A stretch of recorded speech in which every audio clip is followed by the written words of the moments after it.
Les invito, por favor, a ir conmigo a la carta de Pablo a los Romanos. Carta de Pablo a los Romanos.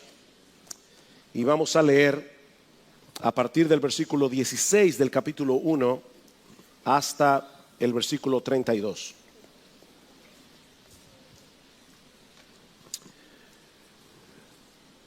Porque no me avergüenzo del Evangelio, porque es poder de Dios para salvación a todo aquel que cree. Al judío primeramente y también al griego. Porque en el Evangelio la justicia de Dios se revela por fe y para fe, como está escrito, mas el justo por la fe vivirá.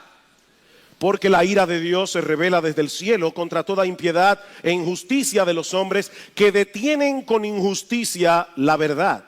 Porque lo que de Dios se conoce les es manifiesto, pues Dios se lo manifestó. Porque las cosas invisibles de Él, su eterno poder, su deidad, se hacen claramente visibles por medio de las cosas hechas, desde la creación del mundo, siendo entendidas por medio de las cosas hechas, de modo que no tienen excusa. Pues habiendo conocido a Dios, no le glorificaron como a Dios, ni le dieron gracias, sino que se envanecieron en sus razonamientos y su necio corazón fue entenebrecido. Profesando ser sabios, se hicieron necios y cambiaron la gloria del Dios incorruptible en semejanza de imagen de hombre corruptible, de aves, de cuadrúpedos y de reptiles, por lo cual también Dios los entregó a la inmundicia en la concupiscencia de sus corazones, de modo que deshonraron entre sí sus propios cuerpos, ya que cambiaron la verdad de Dios por la mentira, honrando y dando culto a las criaturas antes que al Creador, el cual es bendito por los siglos. Amén. Por esto Dios los entregó a pasiones vergonzosas, pues aún sus mujeres cambiaron el uso natural por el que es contra naturaleza, y de igual modo también los hombres, dejando el uso natural de la mujer, se encendieron en su lascivia unos con otros, cometiendo hechos vergonzosos hombres con hombres y recibiendo en sí mismos la retribución debida a su extravío. Y como ellos no aprobaron tener en cuenta a Dios, Dios los entregó a una mente reprobada para hacer cosas que no convienen, estando atestados de toda injusticia, fornicación, perversidad, avaricia, maldad, llenos de envidia, homicidios, contiendas, engaños y malignidades, murmuradores, detractores, aborrecedores de Dios, injuriosos, soberbios, altivos, inventores de males, desobedientes a los padres, necios, desleales, sin afecto natural, implacables, sin misericordia. Quienes, habiendo entendido el juicio de Dios, que los que practican tales cosas son dignos de muerte, no solo las hacen, sino que también se complacen con los que las practican. Como la mayoría de ustedes saben, el 26 de junio pasado, en una reñida decisión de 5 jueces contra 4, la Suprema Corte de los Estados Unidos legalizó el matrimonio homosexual en todos los estados de la Unión. Y dada la influencia que ocupa la nación norteamericana en el mundo occidental y el relativismo imperante en nuestra generación, es lógico suponer que esta decisión tendrá repercusiones de amplio alcance en muchos otros países, incluyendo la República Dominicana. Es por esta razón que nosotros vimos pertinente, los pastores de esta iglesia, de tener el curso de la serie expositiva que llevamos actualmente en el Evangelio de Marcos para tratar este tema este domingo y el próximo. Como les decía hace un momento, en la mañana de hoy estaremos considerando de manera particular cuáles son las raíces de la homosexualidad a la luz de este pasaje de la carta de Pablo a los romanos, y el domingo que viene, si el Señor lo permite, vamos a considerar cuál debe ser la respuesta de la iglesia a este intento de redefinir la familia, de redefinir el matrimonio, que son las dos instituciones más fundamentales de la sociedad humana. De igual manera, y como ya hemos avisado, en la tarde de hoy vamos a tener un panel abierto para responder acerca de la homosexualidad, abordando preguntas y temas que son difíciles de tratar en un mensaje como este. Ahora bien, hermanos, yo estoy consciente de que este es un tema polémico, este es un tema controversial, y que tanto los que están en contra como los que están a favor del matrimonio homosexual pueden asumir conductas muy agresivas para defender su posición. Por lo que yo me adelanto a decir que mi intención en esta mañana es abordar este tema desde una perspectiva bíblica y con un corazón pastoral. Desde una perspectiva bíblica, pero con un corazón pastoral. En otras palabras, nosotros queremos ser fieles a la enseñanza de las Escrituras con respecto a este tema, pero al mismo tiempo queremos ser sensibles a todos aquellos que están luchando con las consecuencias de asumir cierto estilo de vida e instruir a los creyentes para que podamos dar una respuesta que sea apropiada, no solo en el fondo, sino también en la forma. Y mi oración al Señor es que este mensaje de las Escrituras, como orábamos hace un momento, pueda traer luz donde haya verdadera confusión y pueda traer esperanza donde haya desesperación. Porque el Evangelio de Cristo sigue siendo poder de Dios para salvar. Que el Evangelio de Cristo sigue siendo poder de Dios para salvar a todo tipo de pecadores sin importar sus inclinaciones sexuales. El Evangelio salva a heterosexuales porque necesitan el Evangelio. El Evangelio salva a homosexuales porque necesitan el mismo Evangelio que necesitan los heterosexuales. Por otra parte, es importante aclarar que el tema central de este pasaje que vamos a estudiar en la mañana de hoy en la carta de Pablo a los Romanos no es la homosexualidad. Y ya yo dije claramente que quiero ser fiel a la enseñanza de este texto. El tema central de este pasaje es la necesidad del Evangelio. De hecho, la Biblia no es un manual de sexualidad. La Biblia es una historia de la redención. Pero como yo espero mostrar en esta mañana, cuando nosotros colocamos la sexualidad humana en el contexto de esa gran historia redentora que se revela en las Escrituras, estamos mejor equipados para entender el problema con el que estamos lidiando aquí, así como la solución que Dios ha provisto para resolver ese problema.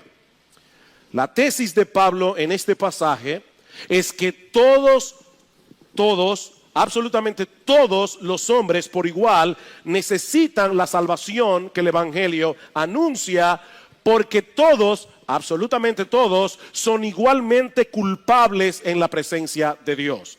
Así que la buena noticia del Evangelio comienza con una noticia muy mala, y de hecho no podemos entender la buena noticia del Evangelio si no entendemos primero la mala, que es lo que Pablo pasa a explicarnos aquí a través del versículo 18. Y aunque no es mi intención exponer este pasaje con todo lujo de detalle, es un pasaje muy denso, al menos tenemos que entender cuál es la esencia de la acusación que Pablo plantea aquí contra la raza humana y que demanda un costosísimo plan de salvación como el que Dios anuncia en el Evangelio. Nosotros encontramos básicamente dos cosas en este pasaje: una acusación general seguida por un desglose más específico, más concreto de esa acusación general. Versículo 18. Porque la ira de Dios se revela desde el cielo contra toda impiedad e injusticia de los hombres que detienen con injusticia la verdad.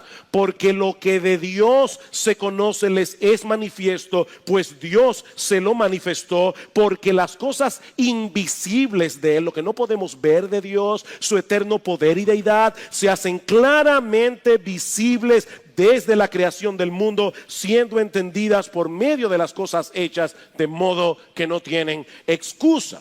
El cargo de Dios contra toda la raza humana es muy contundente. Él se ha revelado a todos los hombres a través de la creación, en una forma muy evidente, y más adelante Pablo va a añadir que Dios también se ha revelado a través de la conciencia humana. Todo hombre tiene una conciencia, todo hombre tiene la noción de bueno y malo, y que lo bueno debe ser alabado, lo malo debe ser castigado. Eso es un testimonio de Dios en la conciencia del hombre, pero el hombre ha tomado la decisión de resistir esa revelación divina con todas las fuerzas de su corazón. Como un artista que desea ser conocido, Dios ha puesto su firma en todo el universo que Él creó y le dio al hombre la capacidad de entender esa evidencia. Esa es la verdad que el hombre ha detenido con injusticia. Por supuesto, eso no quiere decir que la creación nos revela todo lo que necesitamos conocer acerca de Dios. Pero Pablo está diciendo que revela lo suficiente como para saber que Él existe, como para saber que Él es digno de ser adorado, como para saber que Él es digno de ser obedecido. Por simple observación, mis hermanos, nosotros sabemos que todo efecto tiene una causa. Y que la causa debe ser suficiente para explicar el efecto. Por ejemplo, imagínate que sales de tu casa, dejas encendida tu computadora y únicamente el gato se quedó adentro. Cuando regresas tarde en la noche, encuentras en la pantalla de tu computador una nota que dice: prepárate para morir. Te llegó la hora. Bueno, si tú eres como yo, verás, sí, inteligente, seguramente vas a llegar a la conclusión de que alguien entró en tu casa, a esa brillante conclusión, de que alguien entró en tu casa y que dejó esa nota con un propósito.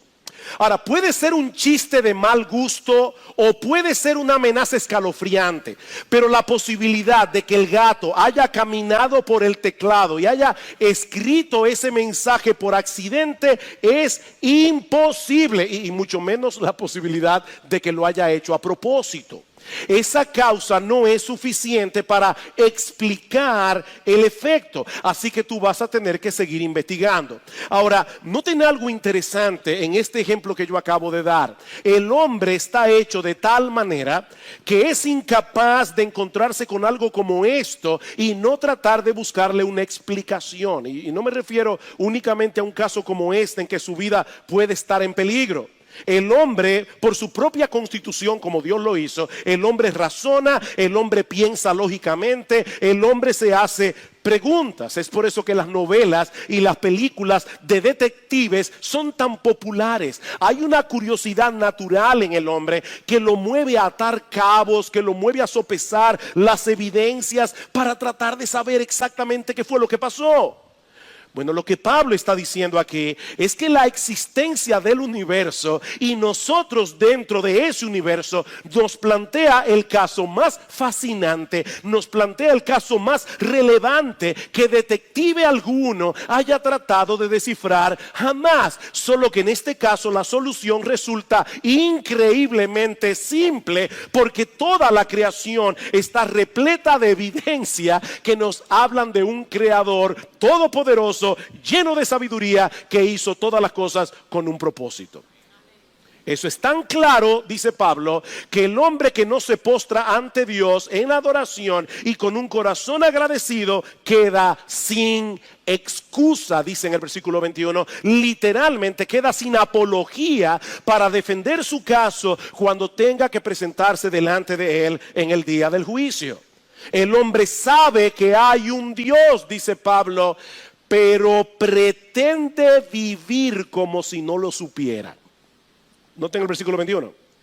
Pues habiendo conocido a Dios, no le glorificaron como a Dios, ni le dieron gracias, sino que se envanecieron en sus razonamientos y su necio corazón fue entenebrecido. Él sabe que hay un Dios, pero él pretende vivir como si él no lo supiera. Esa es en esencia la acusación de Pablo contra toda la raza humana. El hombre padece de una pecaminosa e inexcusable deshonestidad intelectual.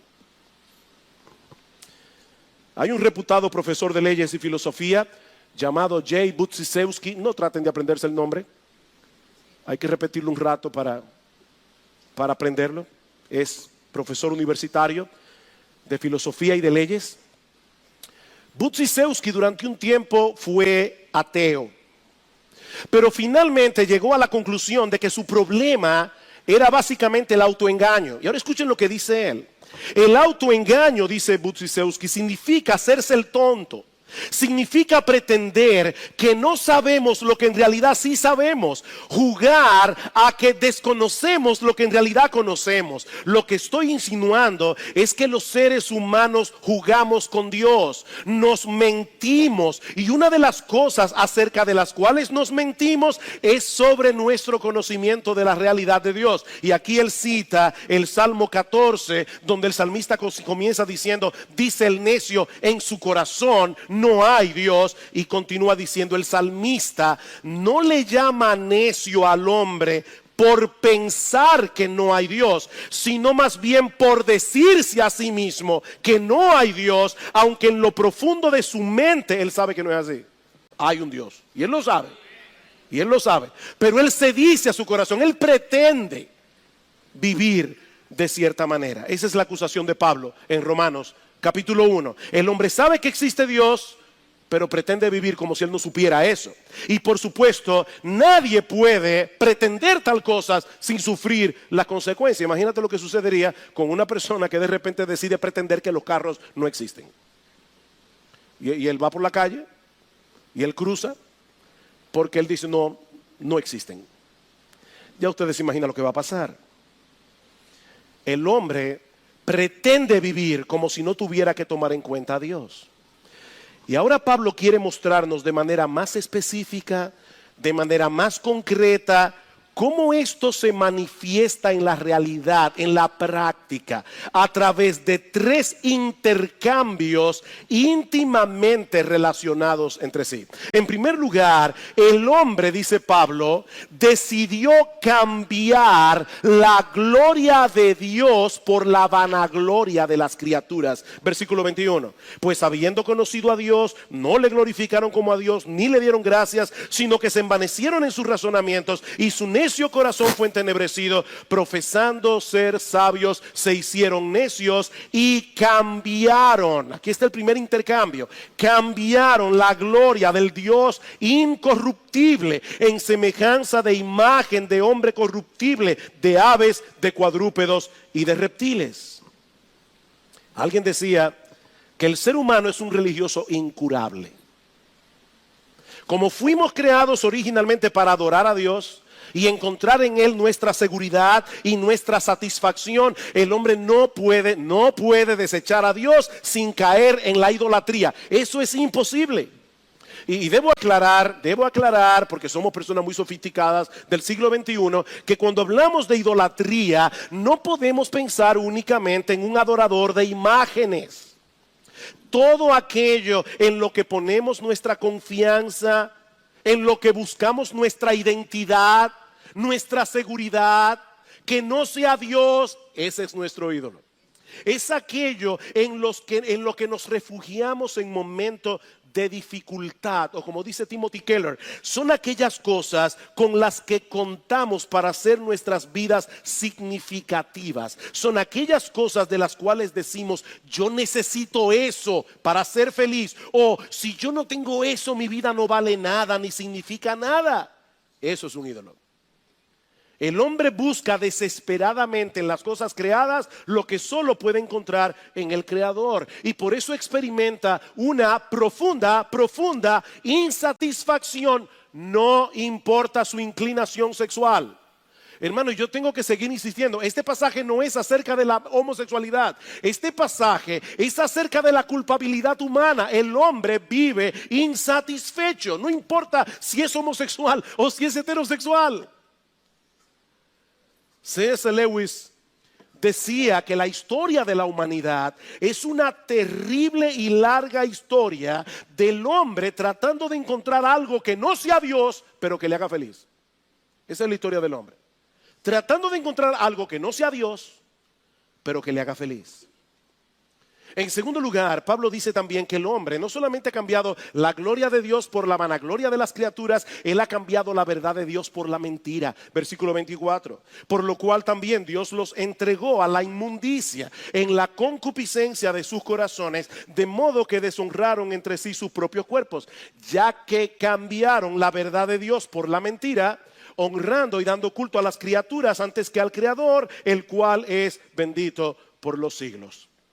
La gloria de Dios estaba supuesta a ser el sol alrededor del cual orbitaran nuestras almas, pero el hombre ha decidido orbitar alrededor de las criaturas y sobre todo se ha colocado a sí mismo en el centro de su propio universo. Y eso no solo nos convierte en idólatras, sino que produce una profunda distorsión de la realidad. Una profunda distorsión de la realidad. El hombre ha cambiado la verdad de Dios por la mentira, en el sentido de que ha decidido poner a un lado al Creador, descansar en la criatura. Adorar a Dios como Dios es ver las cosas como son. Y por lo tanto es vivir conforme a la verdad. Adorar a la criatura como si fuera Dios es vivir una ilusión que distorsiona por completo nuestra percepción de las cosas. Es abrazar la mentira como si fuera la verdad. Es por eso que Pablo dice en el versículo 21 que los hombres se envanecieron en sus razonamientos. Han perdido la capacidad de razonar equilibradamente.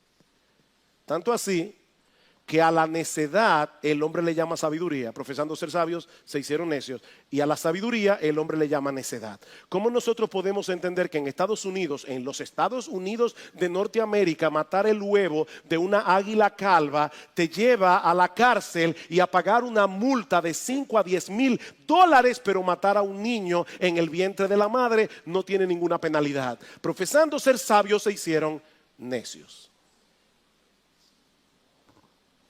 Al cambiar la gloria de Dios por la vanagloria de la criatura, el hombre ha perdido su punto de referencia para poder interpretar la realidad en una forma objetiva. Y una de las ilustraciones más claras de esa terrible distorsión es precisamente la homosexualidad, que es el tercer intercambio que Pablo menciona en el pasaje, versículo 26. Por esto Dios los entregó a pasiones vergonzosas, pues aún sus mujeres cambiaron el uso natural por el que es contra naturaleza. Y de igual modo también los hombres, dejando el uso natural de la mujer, se encendieron en su lascivia unos con otros, cometiendo hechos vergonzosos, hombres con hombres, y recibiendo en sí mismos la retribución debida a su extravío. Digo otra vez, el tema de estos versículos no es la homosexualidad, sino la necesidad que todos tenemos del evangelio. Pero Pablo introduce ese tema aquí como una vívida ilustración de lo que ha ocurrido con la raza humana al intercambiar la gloria de Dios por la vanagloria de las criaturas y la verdad de Dios por la mentira. Debido a ese terrible intercambio hecho por el hombre en su pecado, Dios ha derramado su ira, escuchen bien otra vez, contra toda la raza humana. Pablo no está hablando aquí de casos específicos.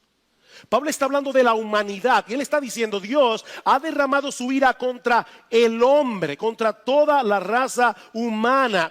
¿Cómo? Dejándoles cosechar en toda su intensidad el fruto de su extravío.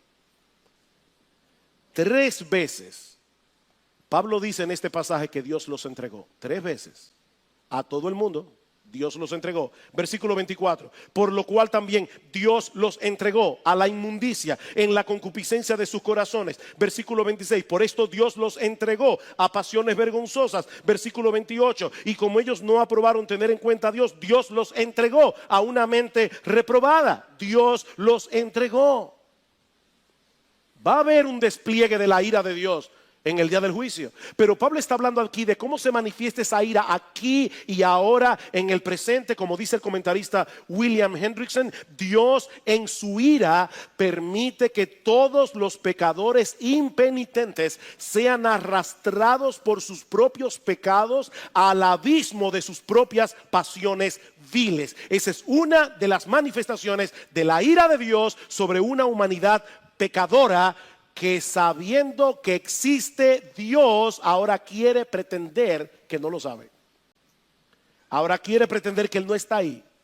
Ahora quiere pretender que su opinión no importa en lo absoluto. Y Dios los entregó. Pastor, pero la Biblia dice que Dios es amor.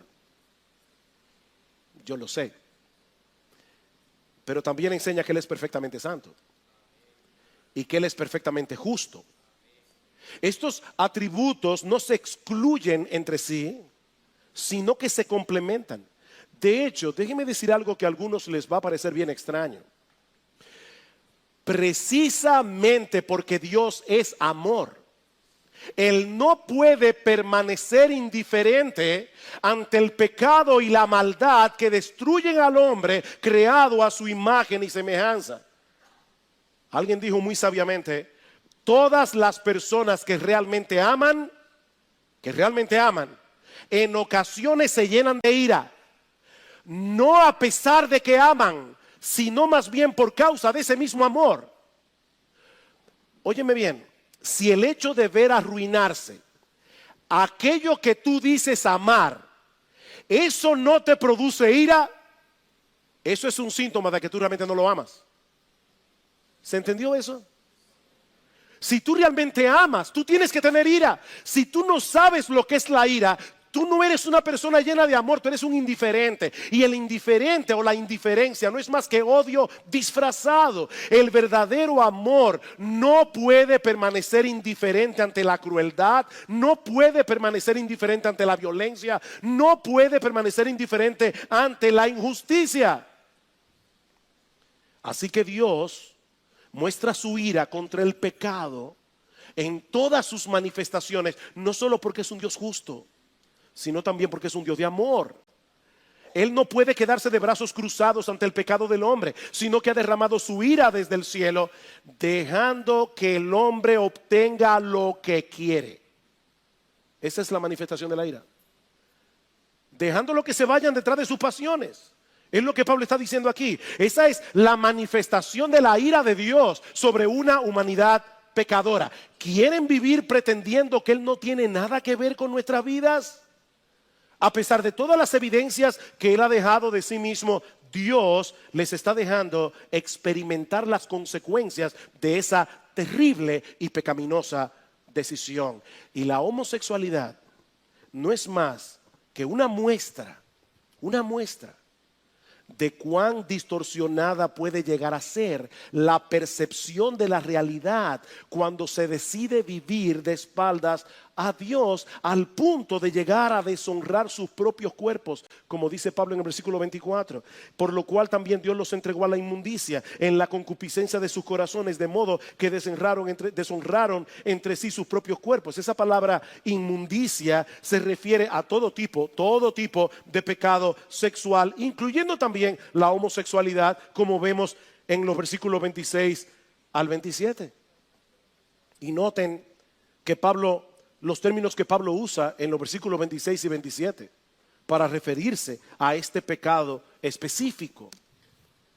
En ambos versículos nos dice que son pasiones vergonzosas, que son antinaturales.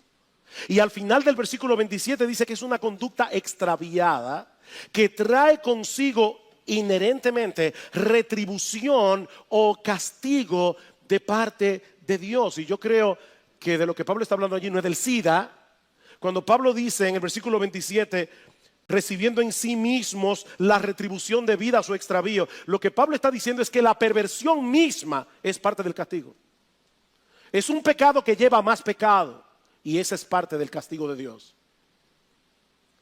Pero yo sé que estas palabras son fuertes, pero hermanos, eso está en la Biblia. Esa es la opinión de Dios revelada en las Escrituras. La conducta homosexual es una violación al orden establecido por Dios cuando Él hizo al hombre para la mujer y a la mujer para el hombre. Es en ese sentido que Pablo está usando aquí la expresión contra naturaleza. Y nosotros sabemos, yo he tratado con muchos homosexuales o con varios homosexuales a lo largo de mi ministerio. Yo sé que muchos perciben como natural sus inclinaciones homosexuales y que algunos piensan incluso que han nacido así. Pero quiero decir esto con todo cuidado. No son nuestros deseos, por más fuertes que sean, los que definen nuestra naturaleza. Es el propósito de Dios en la creación del hombre y de la mujer. El problema es que el pecado ha distorsionado tanto la personalidad humana que ahora deseamos cosas que no deberíamos desear. Y aclaro, este es un mal que nos afecta a todos, homosexuales y heterosexuales. A todos. El deseo de un hombre casado por otra mujer que no sea su esposa no hace legítima la poligamia. Porque no son nuestros deseos lo que definen lo que está bien y lo que está mal, y mucho menos cuáles deben ser nuestros derechos civiles. No son nuestros deseos lo que definen eso. De manera que la práctica homosexual es un pecado. Independientemente de lo fuerte que pueda ser la inclinación de aquel que lo practica, porque violenta el diseño de Dios para la sexualidad y para el matrimonio. Dios diseñó el matrimonio para que un hombre y una mujer pudieran unirse y llegar a ser una sola carne. ¿Saben para qué? Y esto es lo hermoso del matrimonio: para que sean una parábola viviente de la relación de Cristo con su iglesia, como dice Pablo en Efesios capítulo 5. Sí, yo sé que existen muchos factores que pueden incidir en el hecho de que una persona tenga inclinaciones homosexuales, al punto de que, mis hermanos y amigos que están aquí, es prácticamente imposible poder descifrar todos los factores que pudieron incidir en la vida de una persona para que tenga esa inclinación. Pero lo que Pablo enseña en este pasaje es que toda condición pecaminosa, no únicamente la homosexualidad, toda condición pecaminosa no es más que una manifestación de esa decisión que ha tomado el hombre en su pecado de detener con injusticia la verdad.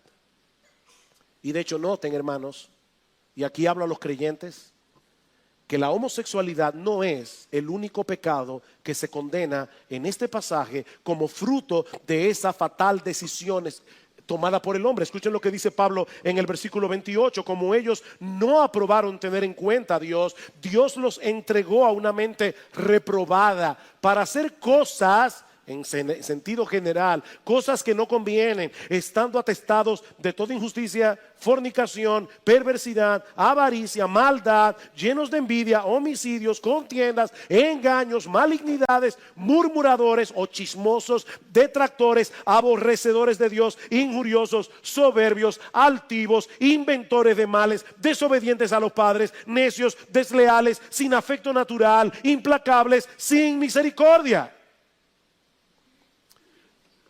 Ustedes se dieron cuenta cómo Pablo mezcla en este pasaje pecados tan escandalosos como el homicidio y la fornicación con otros pecados que a muchos no les parece tan terrible, como la envidia, como el chisme, la murmuración. ¿Saben cuál es la intención de Pablo aquí? Pablo quiere que entendamos que todos hemos sido afectados por esos dos intercambios primeros que mencionamos anteriormente, incluyendo los moralistas y religiosos. De hecho, a partir del capítulo 2, Pablo va a comenzar a hablarle a los moralistas. Y le dice: por si acaso no pienses que tú también estás exento. Y al final termina diciendo todos estamos bajo pecado. Romanos capítulo 3 versículo 9 al 10. No hay justo ni aun uno, no hay quien busque a Dios, no hay quien entienda. Homosexuales y heterosexuales, todos somos igualmente culpables, porque todos hemos cambiado la gloria de Dios por la vanagloria de las criaturas. Todos hemos cambiado la verdad de Dios por la mentira. Unos lo manifiestan de un modo, otros de otro, pero todos hemos detenido con injusticia la verdad, y todos tendremos que dar cuenta por esto algún día en el tribunal de Dios. Y todos tendremos que dar cuenta por esto algún día en el tribunal de Dios. Pero es aquí precisamente donde entra el juego el glorioso evangelio de nuestro Señor Jesucristo. Todo lo que Pablo está diciendo aquí, todo lo que Pablo está diciendo es para poner en contexto la sorprendente y extraordinaria noticia de que Dios diseñó un plan de salvación con el propósito de salvar a todo tipo de pecadores, independientemente de sus inclinaciones sexuales. Versículo 16: porque no me avergüenzo del evangelio, porque es poder de Dios para salvación. ¿A quiénes? A todo aquel que cree, al judío primeramente y también al griego, porque en el evangelio la justicia de Dios se revela por fe y para fe, como está escrito: mas el justo por la fe vivirá. Pablo, ¿y por qué nosotros necesitamos esa gloriosa noticia del evangelio? ¿Por qué necesitamos esa salvación que el evangelio anuncia? Porque la ira de Dios se revela desde el cielo contra toda impiedad e injusticia de los hombres que detienen con injusticia la verdad. La palabra evangelio significa buena noticia. Pero esta buena noticia solo tiene sentido en el contexto de la mala noticia que hemos estado presentando hoy aquí. El hombre ha pecado gravemente contra Dios. El hombre ha detenido con injusticia la verdad. Habiendo conocido a Dios, él ha decidido pretender que Dios no está allí, que no hay que tomarlo en cuenta. Y eso ha traído como consecuencia un montón de conductas pecaminosas y distorsionadas. Pero ahora escuchen lo que hizo Dios para resolver ese problema. Romanos capítulo 3, versículo 21. Pero ahora, aparte de la ley, se ha manifestado la justicia de Dios, testificada por la ley y por los profetas, la justicia de Dios por medio de la fe en Jesucristo para todos los que creen en Él, porque no hay diferencia, por cuanto todos pecaron, todos, y están destituidos de la gloria de Dios, siendo justificados gratuitamente por su gracia mediante la redención que es en Cristo Jesús, a quien Dios puso como propiciación, es decir, como aquel que recibe todo el peso de la ira de Dios que el pecado merece, a quien Dios puso como propiciación por medio de la fe en su sangre, para manifestar su justicia a causa de haber pasado por alto en su paciencia los pecados pasados, con la mira de manifestar en este tiempo su justicia, a fin de que Él sea el justo y el que justifica al que es de la fe de Jesús. Este es un pasaje teológicamente muy denso, en palabras muy sencillas. Lo que Pablo está diciendo aquí es que Dios envió a su Hijo al mundo, nuestro Señor Jesucristo, la segunda persona de la Trinidad, para derramar sobre Él la ira justa que merecen nuestros pecados, para así poder justificar a todo el que ponga su confianza únicamente en Él, sin pasar por alto así su justicia.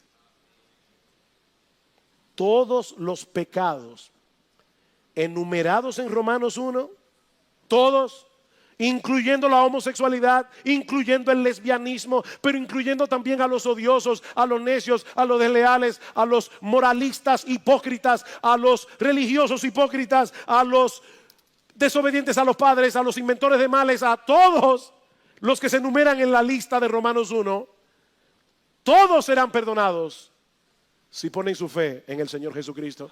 ¿Saben por qué? ¿Saben por qué? Porque Dios derramó sobre Él en la cruz del Calvario el castigo justo que merece cada uno de esos pecados. De esa manera Él sigue siendo justo, porque Él no dejó el pecado sin castigo. Él sigue siendo justo y es al mismo tiempo el que justifica al que es de la fe de Jesús. Ese es el mensaje del Evangelio. Que aquel que no conoció pecado, por nosotros fue hecho pecado, para que nosotros fuésemos hechos justicia de Dios en él.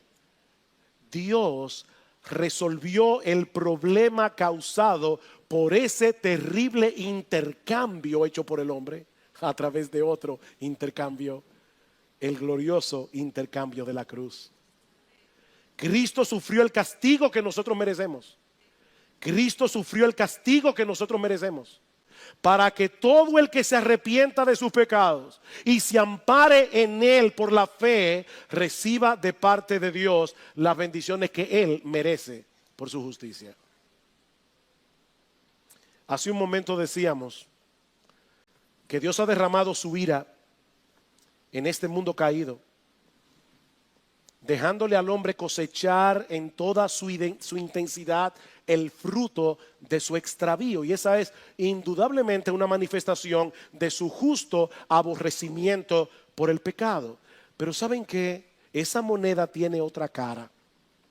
Escuchen lo que dice Pablo más adelante en Romanos capítulo 8, versículo 18. Pues tengo por cierto que las aflicciones del tiempo presente no son comparables con la gloria venidera que en nosotros ha de manifestarse, porque el anhelo ardiente de la creación es el aguardar la manifestación de los hijos de Dios, porque la creación fue sujetada a vanidad, a futilidad, a lo que no sirve, a la frustración, no por su propia voluntad, sino por causa del que la sujetó, en esperanza, porque también la creación misma será libertada de la esclavitud de corrupción a la libertad gloriosa de los hijos de Dios. ¿Saben lo que Pablo está diciendo aquí? Que toda la frustración que nosotros experimentamos al vivir en este mundo caído tiene la intención de despertarnos a la realidad de lo horroroso que es cambiar la gloria de Dios por la vanagloria de la criatura, con el fin de que muchos puedan volverse de su pecado, poniendo su fe en el Señor Jesucristo y colocando a Dios en el lugar que le corresponde. Mi amigo, hay esperanza para el pecador, independientemente de sus inclinaciones sexuales. Hay esperanza para el homosexual, hay esperanza para el heterosexual, hay esperanza para el liberal y hay esperanza para el moralista hipócrita. Hay esperanza para el publicano y hay esperanza para el fariseo, porque hay salvación en Cristo para todo aquel que cree. Escribiendo su carta a los Corintios, Pablo les recuerda que ningún pecador impenitente heredará el reino de Dios. Ninguno. No erréis, dice Pablo, ni los fornicarios, ni los idólatras, ni los adúlteros, ni los afeminados, ni los que se echan con varones, ni los ladrones, ni los avaros, ni los borrachos, ni los maldicientes, ni los estafadores heredarán el reino de Dios. Pero ahora Pablo dice, y esto erais algunos de vosotros. Esto erais algunos, mas ya habéis sido lavados, ya habéis sido santificados, ya habéis sido justificados en el nombre del Señor Jesús y por el Espíritu de nuestro Dios. Yo sé que muchos nos acusan de homofóbicos porque decimos que la homosexualidad es un pecado. Y lamentablemente no sería correcto de mi parte dejar de reconocer que muchos cristianos actúan de tal manera que muestran la realidad de esa acusación. Pero ¿saben cuál es la realidad? La verdad verdadera detrás de todo esto. Que solo los cristianos pueden y deben manifestar verdadero amor hacia los homosexuales, al mostrarles su problema con la justicia de Dios, para luego presentarles la esperanza que todos tenemos en Cristo. Nosotros amamos a los homosexuales y debemos recibir a los homosexuales de la misma manera que recibimos a los heterosexuales. Queridos hermanos, no perdamos el foco en medio de este debate que se ha levantado en torno al matrimonio homosexual. Sí, nosotros queremos hablar donde quiera que el Señor nos dé la oportunidad de hacerlo y presentar la verdad acerca de la sexualidad humana y acerca del matrimonio en cualquier plataforma en la que nosotros podamos hacerlo. Pero nunca olviden que nuestra misión principal en el mundo es predicar el evangelio de Jesucristo, proclamando a los pecadores de todo tipo, homosexuales y heterosexuales, que hay perdón y vida eterna para todo aquel que cree.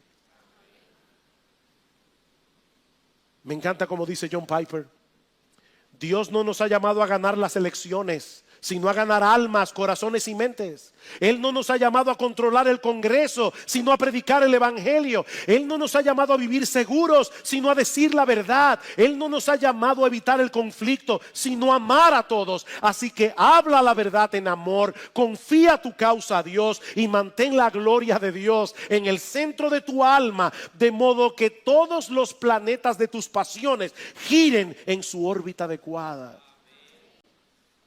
Si nos abren la puerta del Congreso, vamos a ir al Congreso. Y gracias al Señor que ya pasó este martes pasado. Y seguiremos hablando y seguiremos yendo siempre que nos abran la puerta. Pero hermanos míos amados, el día que nos cierren la puerta del Congreso, el día que cambien las leyes, Jesucristo sigue siendo Dios. Dios sigue sentado en su trono. El evangelio sigue siendo poder de Dios para salvación. Y nosotros tenemos que seguir predicándolo, aunque la cultura a nuestro alrededor esté absolutamente en contra nuestra.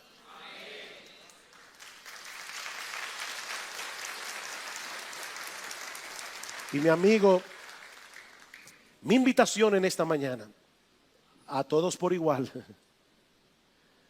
es que vengas a Cristo en arrepentimiento y fe. No importa los pecados que hayas cometido, confiando únicamente en ese glorioso intercambio que Él llevó a cabo con su vida y con su muerte.